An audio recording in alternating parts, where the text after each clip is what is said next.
dapat dilakukan untuk membiasakan peserta didik bersikap, berpikir, dan bertindak sesuai dengan tuntutan ajaran Islam.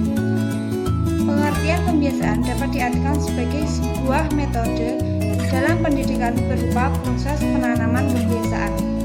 Ciri khas daripada metode pembiasaan adalah kegiatan yang berupa pengulangan berkali-kali. Dalam hal ini yaitu pengulangan hal yang sama yang dilakukan berkali-kali agar menjadikan stimulus dan respon pada peserta didik itu menjadi lebih kuat, atau dengan kata lain tidak mudah dilupakan oleh peserta didik.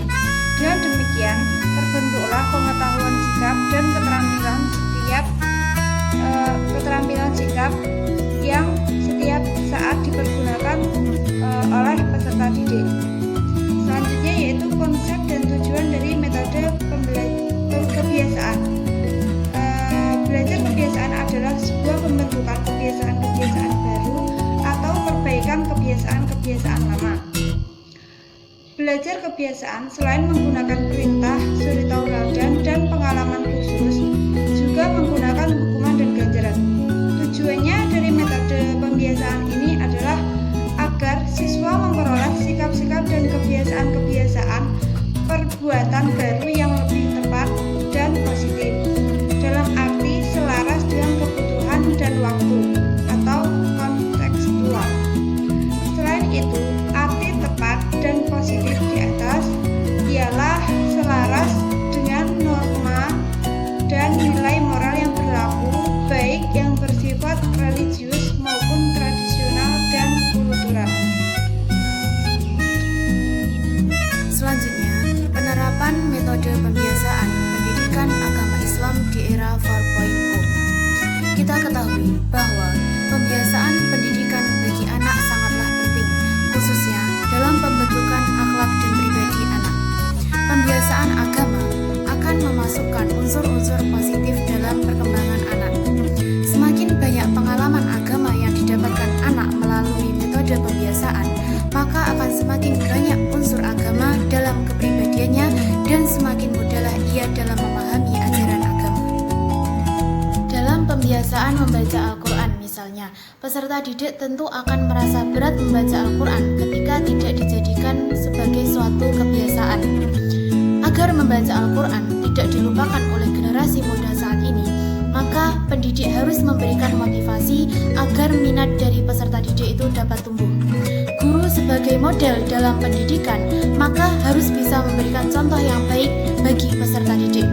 Sehingga berkaitan dengan hal ini, maka peserta didik perlu dibiasakan dengan tingkah laku, keterampilan, kecakapan, dan pola pikir tertentu, khususnya agar mereka terbiasa melaksanakan ibadah-ibadah sebagai seorang muslim. Terlebih lagi, pada materi pendidikan agama Islam, peserta didik dituntut untuk benar-benar memahami ilmu agama Islam dan kemudian mengamalkannya sebagai pedoman hidup. Dengan demikian, komunikasi yang baik oleh guru agama Islam melalui implementasi metode pembelajaran dapat membuat peserta didik tertarik untuk belajar materi pelajaran agama Islam tersebut. Hal tersebut relevan dengan sebuah teori perkembangan anak didik yang dikenal dengan teori konvergensi.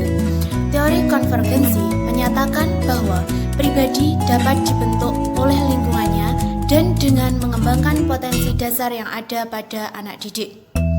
Oleh karena itu, potensi dasar harus selalu diarahkan agar tujuan dalam mendidik dapat tercapai dengan baik. Pengarahan pendidik kepada peserta didik dalam lingkungan sekolah sebagai faktor eksternal, salah satunya dapat dilakukan melalui metode pembiasaan ini.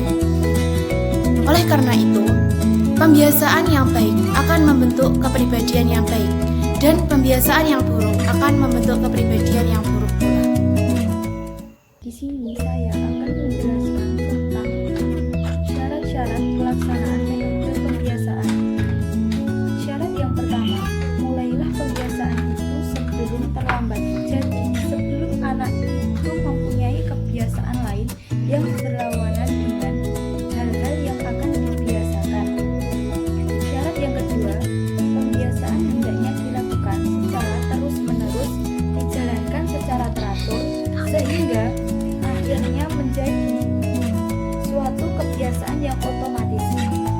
Yang ketiga, pembiasaan yang mulanya mekanistik itu harus semakin menjadi pembiasaan yang telah ditetapkan.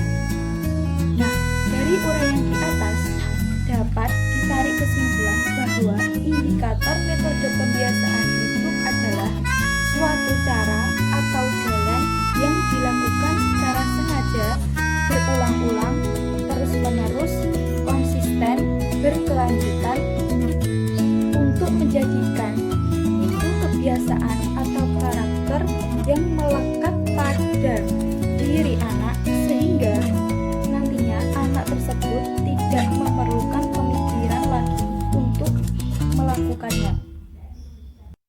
Nah, selanjutnya yaitu kelebihan dan kelemahan dari metode pembiasaan.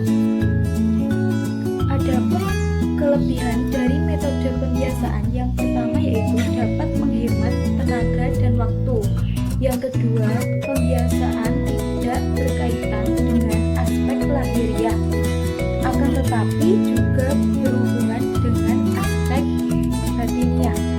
Yang ketiga, pembiasaan dalam sejarah tercatat sebagai metode yang berhasil dalam pembentukan kepribadian anak didik. Selanjutnya yaitu kelemahan metode pembiasaan. Yang pertama, metode tenaga pendidik yang benar-benar dapat dijadikan contoh serta teladan bagi peserta didik. Yang kedua, membutuhkan tenaga pendidik yang dapat mengaplikasikan